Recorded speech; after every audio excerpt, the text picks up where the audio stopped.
Et on enchaîne les podcasts, on enchaîne les épisodes. Le coup tordu est never dead. On parle vélo, on parle cyclisme. Le coup tordu, le podcast des passionnés pour les passionnés. 240e épisode du coup tordu. On va faire tous ensemble la preview de la première étape du Tour de la Communauté de Valence. Donc en réalité la deuxième étape, parce qu'aujourd'hui il y a eu un contre-la-montre par équipe qui a été remporté par la Lidl Trek. On va revenir sur ce qui s'est passé, bien évidemment, sur l'étoile de Bessèges. Et puis on va parler aussi un petit peu de cette deuxième étape. Et pour cette preview, et dans la place, en garde alternée, j'ai envie de dire, après Thibaut dans l'épisode d'hier, c'est Enzo qui est dans le coup tordu. Comment tu vas, mon Phoenix? Écoute, ça va, ouais, avec Thibaut, on se partage l'enfant. C'est un bel enfant, ce podcast. Chacun notre tour. Bon, Enzo, juste avant d'attaquer la preview, on va plus se focaliser, je vous le dis, on va plus se focaliser sur la première étape du Tour de Valence, qui est quasiment l'étape reine de ce Tour de la Communauté de Valence, du côté de Bessèges. Ça sera plutôt un sprint. Donc on va plus aller du côté de Valence pour cette preview.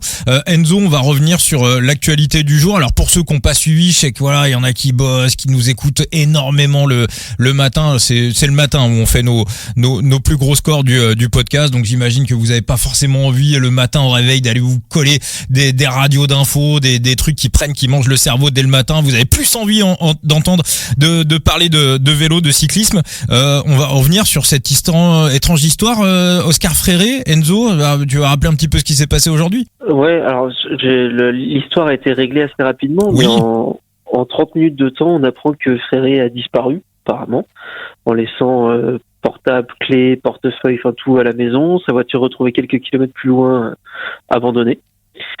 Donc on craignait le pire.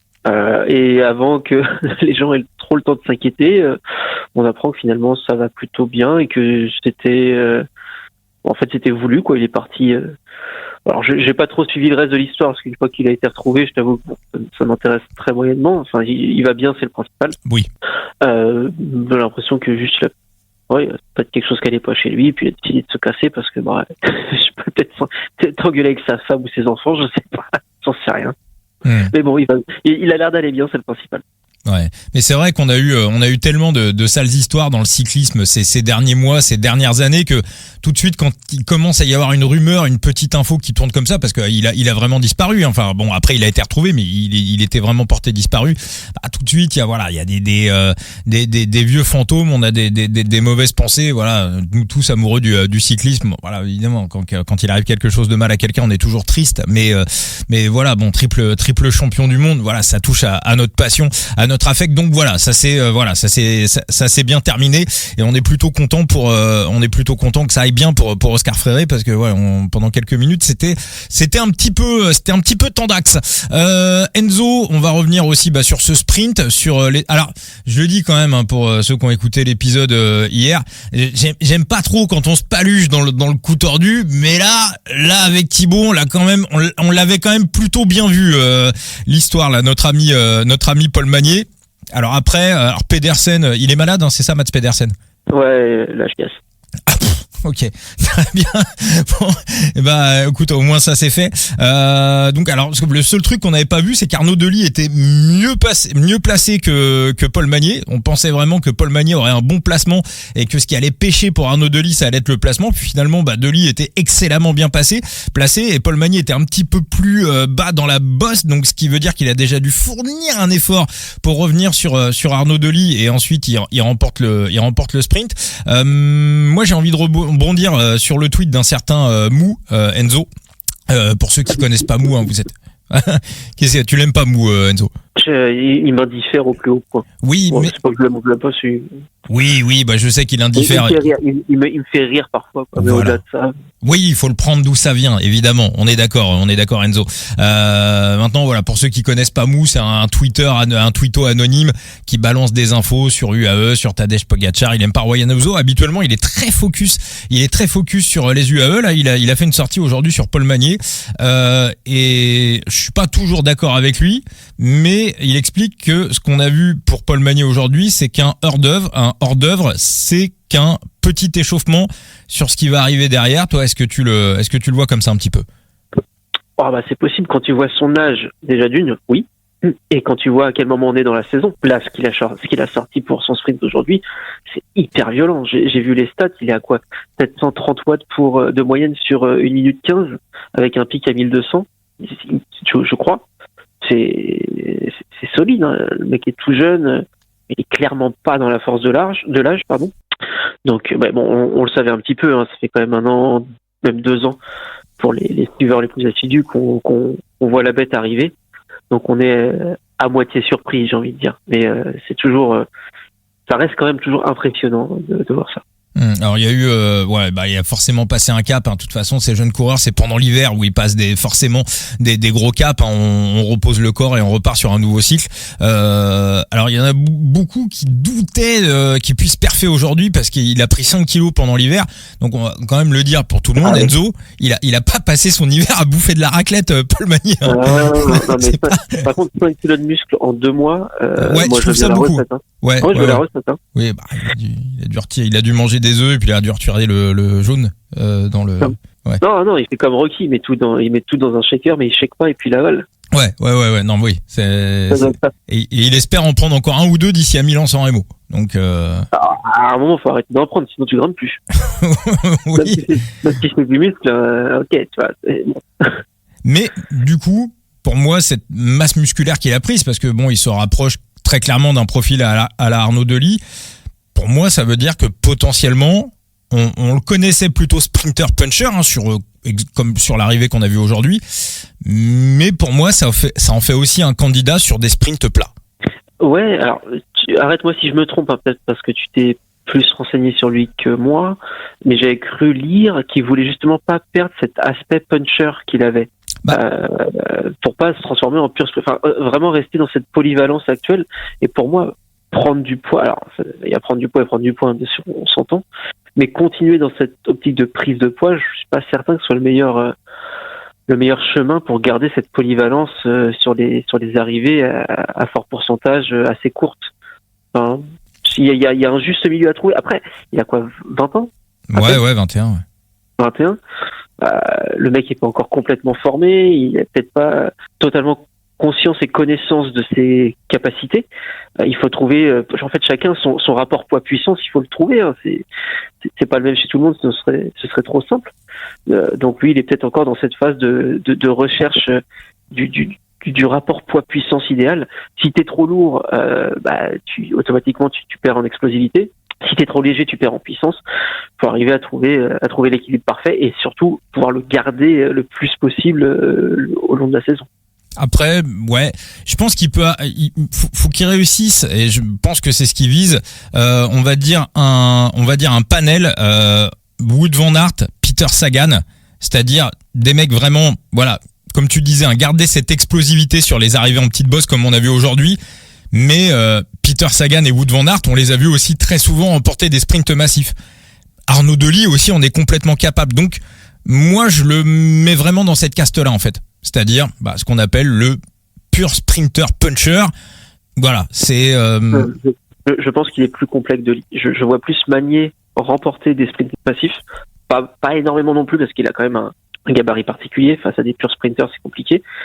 Mais j'imagine plus un Magnier capable de remporter des sprints massifs qu'un Delis, honnêtement. Delis, j'ai même envie de dire que c'est pas un sprinter, Delis. C'est un classic man qui va très vite. J'ai l'impression. Oui, comme Van Aert. Hein. Oui, exactement. Sur des sprints longs, sur des efforts de 14 à 16 secondes, c'est pas des Caleb Ewan, quoi. C'est pas des Nasser Bouhanni, c'est pas des purs sprinters. Non. Et on suivra les aventures de Paul Magnier. On va aller un petit mot pour rester. Vas-y, Enzo. Vas-y. Paul Magnier, impressionnant, mais j'ai envie de dire à moitié attendu. Moi, celui qui m'a fait quand même une énorme impression, c'est Jordi Meeus. Ah, il était chaud. Mais attends, tu te rends compte qu'il prend le lead pour emmener Van Gils et il le garde jusqu'au bout. L'arrivée est 50 mètres plus proche. Il y a moyen qu'il gagne, tu vois. Je pense qu'il s'est peut-être un peu loupé sur le timing. Il devait voir l'arrivée un peu plus proche du virage qu'elle ne l'était.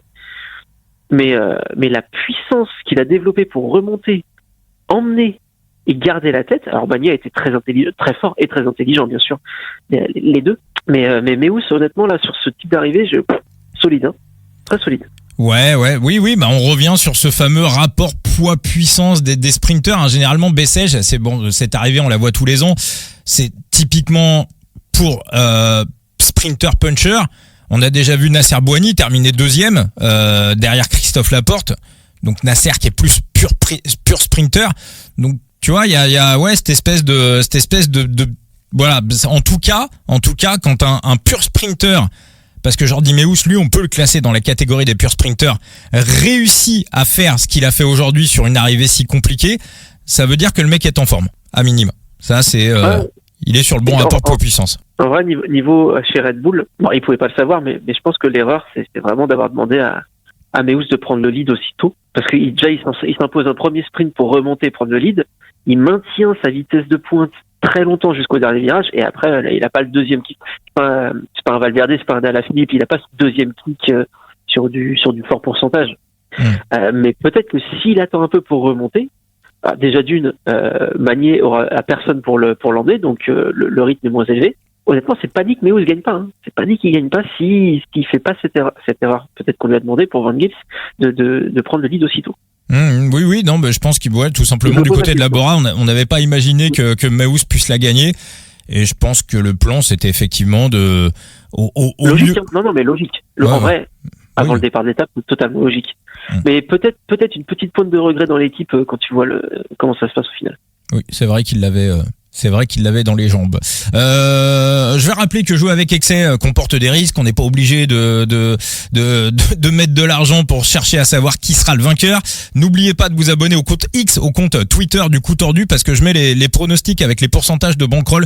Je les mets à peu près 1 heure avant les courses. Donc finalement, voilà, je me suis débrouillé pour est-ce que je mets, c'est ce que je mise. Donc je me suis débrouillé pour parier. Donc l'étoile de Bessèges, on a rentré la victoire de Paul Magnier à 5,33. Je vous avais donné, on n'avait pas parlé dans le podcast hier, mais on en avait parlé avec Thibaut juste après le podcast. On était d'accord également, on avait repéré sur le contre-la-montre par équipe du Tour de Valence que la Jayco serait devant la Movistar. La cote était nous on l'a prise à 2,9, certains l'ont eu à 3,3, 3,4. C'est également passé, donc on vous l'avait donné également sur le compte Twitter du Coup Tordu. Jouez en management de bankroll, hein. Si vous mettez de l'argent, allez-y de la manière la plus safe possible. Jouez, de toute façon, si vous en mettez trop et que vous êtes gagnant, les books vont vous bloquer. Donc autant mettre petit et autant jouer tout petit et jouer le plus longtemps possible. Et donc voilà, on s'est parlé un petit peu avant le podcast avec Enzo. Ce sprint de la deuxième étape de l'étoile de Bessèges ne nous inspire pas énormément. Par contre, en revanche, on est beaucoup plus hypé par la première étape du Tour de la Communauté de Valence, donc contre la montre par équipe, et donc la première étape qui est clairement l'étape reine de ce Tour de la Communauté de Valence. Donc Enzo, je te laisse la main pour le parcours. Ouais, alors au final, on a la majorité des difficultés qui seront placées dans les 40 derniers kilomètres de l'étape. On a 3 difficultés répertoriées, dont une arrivée au sommet. Et en vrai, ça va être une course de côte. Mais c'est une belle côte. Hein. On a la dernière ascension, c'est 4 km 5 à 9,2% de moyenne. Et les 2 derniers kilomètres affichent plus de 11% de moyenne. Donc on est sur un effort pour moi trop long pour les punchers. On est d'accord. En tout cas, voilà. Après, si c'est monté à un rythme très élevé dès le départ. Si tout le monde grimpe train-train jusqu'à 2 km, 1 km 5 de l'arrivée, les punchers seront encore là, et là, les grimpeurs se mettent dans la merde. Pour moi, les leaders, ceux qui visent le général, donc les grimpeurs, vont demander un train très élevé dès le départ. Et ça va être trop dur pour les punchers. Donc, je pense qu'on est sur un effort pour vrais grimpeurs demain. On est entièrement d'accord. Et moi, je pense que ça peut même commencer à allumer. Alors, il y a un talus avant la bosse finale. Il y a un deuxième catégorie. Et il y a encore un col, voilà, un petit 6 km à 5,3% de moyenne, qui est situé à 80, à peu près, à 45 km de l'arrivée. Ouais, c'est le col de rate. Ouais, le fameux col de rate. C'est que tout le monde le fait pendant voilà. l'hiver, pour se le dire. Et je pense qu'on peut commencer du côté des équipes de grimpeurs. Non, mais oui. Voilà. C'est sûr que le rythme va s'accélérer. Et moi, je parlais surtout d'une course de côte, dans le sens où aucun leader n'attaquera avant les 2 derniers kilomètres de l'étape. Oui. Pas d'intérêt. Voilà. On est d'accord mais avec. Oui, ça va augmenter le rythme pour être sûr que de pas se faire avoir par un puncher qui pourrait traîner par là, quoi. Et donc voilà. Donc là, on a Brandon McNulty qui est le tenant du titre. On n'avait pas fait la start list hier avec Thibaut. On avait à peine évoqué ce tour de la communauté de Valence, mais enfin, on a quand même des sacrés loulous sur la start list. On a du McNulty, on a du Joao Almeida, on a du Pavel Sivakov, on a du Santi Buitrago, on a du Ben O'Connor, on a du Alexander Vlasov, on a du Pablo Castrillo, on a Milan il est là parce que logiquement il y a des sprints en fin de semaine. Donc voilà, il y a une belle start list. On a du Carlos Rodriguez bien évidemment. Non, très solide. On a du Piganzoli pour la team Polti. Je pense pour les Bardiani, Luca. Tu sais Kenzo là avec Side Limit, je commence à devenir le fan numéro 1 de la Bardiani quand même. Cette équipe n'a plus aucun secret pour moi. Parfait. Ah ouais. Ah ouais, pas Martinelli, Marcelluzzi, ouais. Il m'a mis bien là sur la multi race l'autre jour là avec sa deuxième place là, hop, je suis revenu de nulle part, j'ai battu Boris de 3 points. Là il m'a mis très très bien. J'aime vraiment beaucoup cette équipe. Sosa pour la Kern Pharma, première course pour Sosa avec la Kern Pharma, on va voir un petit peu ce que ça donne. Alors Enzo, et puis du côté des Israël, on a Alexei Lutsenko qui fait aussi sa première course avec les Israël, et puis Joe Blackmore aussi. Ça va être un petit peu l'une des curiosités de cette course. Alors Enzo, on va tout de suite y aller, course de côte, on est d'accord sur le scénario, comme disait mon père, on va pas te tortiller du cul pour chier droit. Quel est ton prono pour cette étape, Enzo? Là demain, il y a certaines équipes, on pourrait se dire que UAE ou même Bahreïn, qui est en vrai une très belle équipe de grimpeurs, pareil. En vrai, il y aura pas de tactique. Le final est tellement dur que c'est les jambes qui vont parler. C'était vraiment une épreuve de force et de résistance sur l'ascension finale. Une pointe de punch aidera au cas où les différences n'ont pas été faites, et si tu as besoin d'un petit kick sur les 100 derniers mètres pour faire la différence. Le problème d'une telle ascension où vraiment les tactiques sont pas primordiales en début de saison, c'est qu'on n'a pas vraiment de repères. Voilà, on ne sait pas qui est vraiment en forme. Alors on peut se baser un petit peu sur les déclarations. Almeida a dit qu'il visait un très bon résultat ici, donc on peut se douter que lui a peut-être un peu plus travaillé. Pourtant, il met du temps à mettre en route chaque année. Il a peut-être changé cette année, ouais. C'est ce qu'il a dit. En tout cas, c'est ce qu'il a dit, c'est qu'il était en forme déjà et qu'il visait un très bon résultat ici. McNulty, pas trop d'informations, mais il a gagné l'année dernière. Il s'est imposé au sommet de l'Alto del Miserat, qui est sensiblement identique à ce qu'on aura demain. Ouais, c'est les deux mêmes. C'était un peu plus dur l'année dernière, je pense, en tout cas plus en palier. Mais on est dans ce style-là. Donc pour moi, les deux demain, pour mon vainqueur demain, c'est Almeida. Parce que je pense que UAE, je pense. Je m'explique. On sait qu'Almeida, c'est pas un fan des changements de rythme. Mais demain, je pense vraiment qu'UAE va imposer un rythme très élevé dès le pied. Et ça, c'est parfait pour Almeida. En fait, tant que le rythme change, même si le rythme est élevé, c'est pas un problème. C'est qu'il faut surtout pas que le rythme change. Et dans les 2 derniers kilomètres, je suis très curieux de voir qui va d'un seul coup exploser ou mettre une excellente accélération dans du 13% à 2 bornes de l'arrivée. Je pense vraiment que ça grimpera au train très élevé, mais ce qui permettra à Almeida de rester sur la tête de course. Et lui, par contre, il a quand même un petit punch. Alors, c'est pas qu'il aime pas les changements de rythme sur les ascensions. Ah, mais il a un bon sprint. Il garde ce petit sprint, ce petit punch qui peut lui être utile. Je pense, dans mon scénario où UAE impose vraiment un rythme très élevé dès le pied, je pense que ça conviendra très bien à Almeida. Est-ce que tu les vois, Enzo, tous ces gens là qui écoutent le podcast, voilà, qui sont dans leur lit, dans leur voiture, qui nous disent mais les mecs, vous nous parlez pas du tout de Lenny Martinez, parce que Lenny avec la Bahreïn, et l'ascension, ça lui convient bien. Mais ça lui convient très bien. Le seul point d'interrogation que j'ai sur Martinez, c'est son début de saison. Sa course de reprise, il était vraiment pas fou. Enfin, il finit dans le 4e groupe. Alors, je crois qu'il a bossé pour Buitrago. De mémoire, il me semble qu'il avait roulé un peu pour Buitrago, mais ça veut dire que Buitrago est en meilleure forme que lui, et on l'a vu, il fait 4e sur sa course de reprise. Il était légèrement trop court sur le final. En 10 jours, il a peut-être comblé ce petit pourcentage qui lui manquait, et si tu veux, en fait, même Keplinger, demain, moi je pense que Buitrago Keplinger, ça peut finir devant Martinez. Je dis pas que intrinsèquement ils sont meilleurs, je dis juste que ce que j'ai vu sur ces 10 derniers jours, Buitrago et Keplinger me semblent plus avancés en termes de forme que Martinez. Et si Et c'est en fait simple, Buitrago, moi, il est sur mon podium. D'accord, oui, c'est vrai qu'El Bouitré, c'est aussi une côte qui lui convient parfaitement. Alors du côté des bookmakers, le favori de l'étape, et cette ascension, elle est aussi entièrement... Moi, pour Almeida, j'ai peur que ça soit Almeida, c'est un mec qui met tout le temps énormément de temps. Il démarre ses saisons comme il démarre l'école. C'est-à-dire, il met tout le temps des semaines à se trouver, il monte petit à petit et puis il est toujours là pour ses objectifs. Mais je l'ai rarement vu parfait comme ça d'entrée. Alors après, encore une fois, il y a peut-être des choses qui ont changé, qui ont évolué cette année. Il y en a un qui a de gros pics. On n'a pas parlé de la météo, Enzo. Hein. Je crois que c'est assez calme. 7-8 degrés, peu de vent. Hein, ouais. Aucune influence. Oui, le vent, 6-7 km/h. Alors, il sera défavorable dans la dernière ascension, mais dans du 12-13%. Ça va pas être. Ils seront tous à armes égales, quoi. Mais tu vas me parler de Vlasov. Oui, alors la cote. Alors je rassure tout le monde, hein, la cote est pas à 100 comme sur le dernier Paris-Nice. Hein, il y en a qui ont la ref. Là, la cote est à 3, 3-2, 3-3. Mon deuxième. Ton deuxième. Ouais.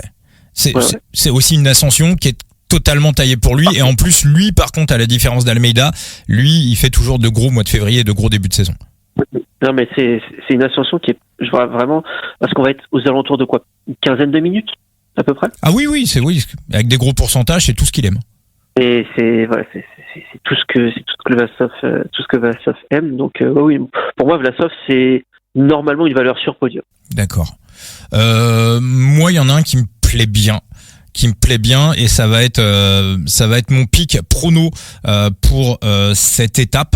Je vais aller du côté de la Movistar, c'est un match-up en fait, et ça rejoint l'analyse que tu as de l'étape, à savoir qu'on est plus sur un profil puncher grimpeur ou grimpeur puncher que sur on va dire un profil puncher.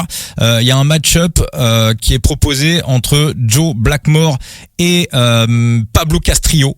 Pablo Castrillo, pour moi, un profil beaucoup plus grimpeur que Joe Blackmore. Joe Blackmore, je le vois plus entre Flandrien et Ardennais. D'ailleurs, il avait failli gagner la course, comment ça s'appelle, la fameuse là où il était avec Dylan Teuns devant, où il finit 4e, il se sacrifie pour lui. La Brabançonne. Voilà, la Brabançonne qui fait la transition entre les Flandriennes et les Ardennaises. Pour moi, il est bien dans ce profil-là, plus Ardennais que Flandrien, mais c'est un ancien VTTiste. On sait que les VTTistes sont plutôt bons sur des efforts en acide lactique, donc des efforts, des trucs très pentus et assez courts, un petit peu aussi à la Tom Pidcock. Pablo Castrillo. Il fait deuxième au sommet du Colle delle Finestre et sur le Tour de l'Avenir cette année. Hein. Oui, mais dans des circonstances un petit peu particulières. Il avait une cassure. Au pied de l'ascension, il y avait. Alors déjà, on était sur une course de côte. Complète. C'était tout plat avant et c'était Après, ça reste le Colle delle Finestre. Oui. On est quand même sur du 19 km à plus de 9 points. Enfin, c'est. Mais je dis pas que c'est un peintre en. Je dis pas que c'est un peintre en... Non, en fait, c'est juste l'aspect profil ardennais que je trouve peut-être un chouïa réducteur pour lui. Après, un bon Ardennais, il est bon en montagne. T'as pas un mec qui est capable de gagner Liège-Bastogne-Liège, surtout maintenant, tu vois. J'ai envie de te... Okay. Il y a 10 ans, quand la course ont vraiment déclenché dans les 30-40 derniers kilomètres, un mec comme Sagan pouvait, avait sa chance. Aujourd'hui, sur Liège, les profils comme Sagan, c'est complètement terminé, parce qu'on emballe les courses à 80, 100, 120 bornes de l'arrivée, et ça favorise les profils endurants, à savoir les grimpeurs. Maintenant, Joe Blackmore, je dis pas qu'il va prendre une tôle sur l'étape de ce jeudi, mais je le vois plus, on va dire, entre la 8e et la 15e place, et un mec comme Pablo Castrillo, en plus, avec l'entraînement l'hiver qu'il a passé à la Movistar, donc il a quitté la Kern Pharma. T'as fait exprès, là? Pourquoi? T'as dit Movistar. Non, j'ai pas fait exprès. Je te jure, si j'ai dit ça, j'ai pas fait exprès. Donc, j'ai pas, en plus, je respecte cette équipe. Il bascule à la Movistar, donc structure World Tour, donc entraînement World Tour. Et d'ailleurs, en plus, alors, ça veut pas toujours dire grand chose, parce qu'aujourd'hui c'était du plat, mais je sais pas si t'as vu sur le contre-la-montre par équipe, mais ses équipiers, aujourd'hui, il les a rincés. Il les a littéralement rincés. Il a tapé des relais d'1 kilomètre, donc en tout cas... Dans une côte, il les fait péter. C'est dans une des 3 côtes qu'il y avait sur le parcours, il les a décrochés, il se retourne, il est obligé de les attendre. Non, il est en forme. Enfin, il a l'air carrément en forme. Donc pour moi, plus taillé pour lui. Donc les cotations sont à 50-50 sur ce match-up. Pour moi, on est plutôt sur un 75-25 pour Pablo Castrillo. Évidemment, comme tu le disais, c'est encore le début de saison. On n'a pas tout, on connaît pas la forme de tout. Des fois, on voit des mecs qui sont forts sur un contre-la-montre. Il est chaud, il reprend, il est bien.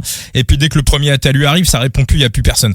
Mais donc voilà, donc ça sera cote aux alentours de 1,84. Castrillo devant Joe Blackmore avec une BK de 0,2%. Et même dans l'idée, tu regardes Castrillo, on parle d'un double vainqueur d'étape sur un grand tour. Hein. Oui.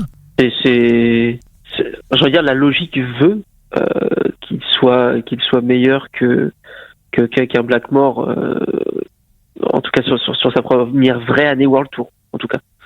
Sur ce type d'ascension en plus, voilà, ça me paraît un petit peu, tu vois. Blackmore, je l'attends sur des trucs un poil plus courts en fait.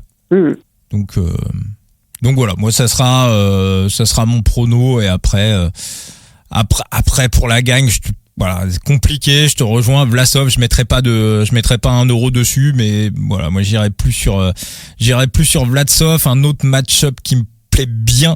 T'en as un avec O'Connor ou pas? Voilà, c'est exactement, j'arrivais, voilà, Enzo, on allait conclure le podcast là-dessus.